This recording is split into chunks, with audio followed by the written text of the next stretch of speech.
Hi dears, welcome back to my channel. Homemade rajma masala. இது hotel style இல்லாமல் வீட்டில் நான் எப்படி பண்ணுவேன்னு உங்கள் கூட ஷேர் பண்ணியிருக்கேன். நீங்களும் ட்ரை பண்ணி பாருங்கள். வாங்க வீடியோக்குள்ளே போகலாம். ராஜ்மாவை நல்லா வாஷ் பண்ணிவிட்டு 8 மணி நேரம் ஊற வச்சுக்கோங்க. அதுக்கப்புறம் காலையில் குக்கரில் 6லேருந்து 7 விசில் வைக்கலாம். ஒரு பேனில் 3 டேபிள் ஸ்பூன் எண்ணெய் ஊற்றிட்டு சோம்பு தாளிச்சிட்டு கரம் மசாலா உங்களுக்கு என்ன வேணுமோ அதை சேர்த்துக்குங்க. 2 மீடியம் சைஸ் வெங்காயத்தை பொடியாக நறுக்கியிருக்கேன், அதை சேர்த்துக்கலாம். இது வதங்கிறதுக்குள்ளே நம்ம ஒரு மிக்ஸி ஜாரில் 2 தக்காளி, ஒரு பச்சை மிளகாய், நம்ம தனியாக எடுத்து வச்சுருந்த ராஜ்மா இதை சேர்த்து ஒரு சின்ன பேஸ்ட் மாதிரி அரைச்சிக்கலாம்.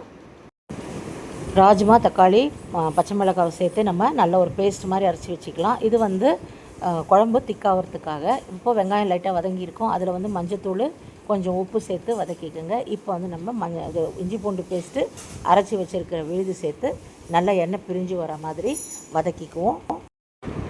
கொஞ்சம் வதங்கி பச்சை வாசனை போய் வரும்போது நம்ம 1 டீஸ்பூன் காஷ்மீரி மிளகாய் தூளும், காரத்துக்கு நான் குழம்பு மிளகாய் தூள் தான் சேர்த்துருக்கேன். உங்களுக்கு வேணும்னா மிளகாத்தூள், தனியாத்தூள் அந்த மாதிரி சேர்த்துக்கோங்க. வேணும்னா இதில் ஒரு 1/2 டீஸ்பூன் கரம் மசாலா நீங்கள் சேர்த்துக்கலாம். நான் அதெல்லாம் எதுவுமே சேர்க்கலை.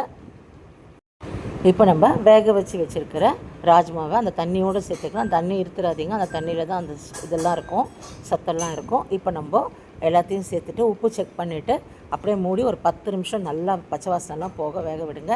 இப்போ பாருங்கள், நல்லா எண்ணெய் பிரிஞ்சு எப்படி வந்திருக்கு. நிறைய கொத்தமல்லி எடுத்து அதில் சேர்த்துட்டு ஒரு கலர் கறந்தீங்கன்னா சூப்பரான என்னுடைய ஸ்டைல் ராஜ்மா ரெடி ஆகிடுச்சு. எப்படி இருக்குதுன்னு சொல்லிவிட்டு செஞ்சு பார்த்துட்டு எனக்கு கமெண்ட்டை சொல்லுங்கள். என் சேனலை சப்ஸ்கிரைப் பண்ணாமல் பார்க்குறவங்க சப்ஸ்கிரைப் பண்ணிக்கோங்க. ஒரு லைக், ஒரு share please. Take care, keep smiling, bye.